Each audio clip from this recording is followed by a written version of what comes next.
ბუნებრივია არის საპროექტო სამონტაჟო კომპანიების წარმომადგენლები და ბათუმელები დღეს ოკარ ჯორჯია აჭარას წინააღმდეგ გამოვიდნენ და უწყება მონოპოლიაში დაადანაშაულეს.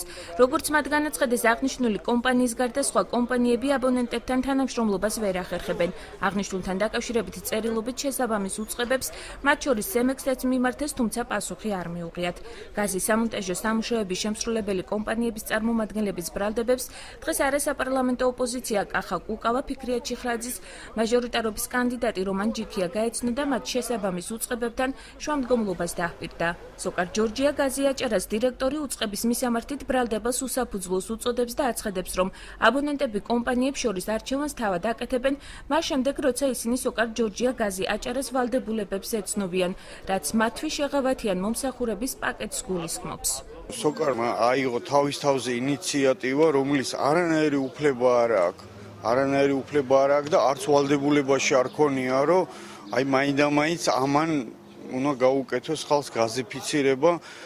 აი ამ თანხებში სრული მონოპოლია არის და ავალდებულებს მთელ აჭარის მოსახლეობას, რომ უნდა არ უნდა არ უტოვებს არც ერთნაირ პირობას, რომ სხვასთან შეეძლოს მას წასვლა და სხვა კომპანიასთან მოახერხოს მან ურთიერთობა. სურვილი ჰქონდა, რომ შემოგვეყვანა არა მარტო სოკარით ან არაერთი ფირმით, ქონდა ჩვენს კორპუსს მთლიან არჩევანის საშუალება, როგორც პროექტირების, ასევე მონტაჟის.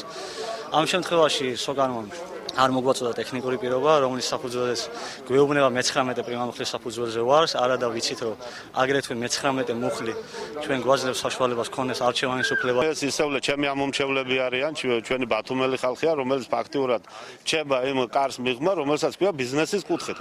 თუ სახელმწიფო საუბრობს იმ თემაზე, რომ ბიზნესის კუთხით გაჭირებულ ხალხს მევეხმაროთ, დავეხმაროთ, დახმარება ის ქვია, რომ 17 კომპანია, რომელსაც აქვს სამშენებლო ისევ ეს დაწყებული სტრუქტურა დარჩეს უნდა სამსახურის გარეშე. ჩვენი ვალდებულებაა, რომ ის ვალდებულებები, რომელიც გვაქვს, დეტალურად გავაცნოთ ყველა დაინტერესებულ პირს. მინიმალური დანახარჯებით, რომ მოხდეს მოსახლეობის აღნიშნული მომსახურება, რომ მოსახლეობამ შეძლოს საკუთარი საცხოვრებელი ბინების გაზიფიცირება. თუ იმას თვლიან მონოპოლიას, რომ ჩვენ მოსახლეობას ინფორმირება არ უნდა გაუკეთოთ, არა ინფორმირებული მოსახლე შეიძლება მიბრძანდეს კერძო კომპანიაში და მეტი გადასახადის გადახდა მოუწიოს, ამაში ნამდვილად ვპირდები, რომ ხელს ვერ შეუწყო.